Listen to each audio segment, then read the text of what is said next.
মনে পড়ে সেই ছোটোবেলাকার স্কুলে যাওয়ার কথা, যখন স্কুলে যাওয়ার আগে একটাই আবদার থাকতো, মা খুব সুন্দর করে একটা চুল বেঁধে দাও।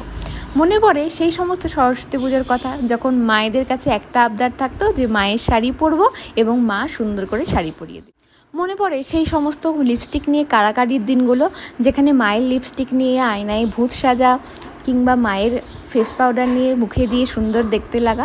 এই সমস্ত দিনগুলো কিন্তু বড় হওয়ার সঙ্গে সঙ্গে হারিয়ে যায় এবং প্রত্যেকটা মেয়ের সাজ শেখাই হয়ে ওঠে মায়ের কাছ থেকে।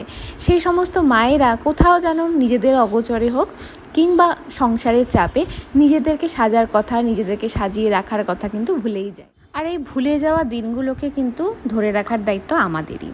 ঠিক আমি যেমন আমার মাকে সাজাতে পছন্দ করি, ঠিক আমার মতো এমন অনেক ক্লায়েন্টরা আমার কাছে আসে যারা তাদের মাকে নিয়ে আসে তাদের মায়ের মেকওভার করে দেওয়ার জন্য। সেদিনকার ক্লায়েন্ট স্নিগ্ধা তার মাকে নিয়ে এসেছিলো আমার স্টুডিওতে একটা সুন্দর মায়ের মেকওভার দেওয়ার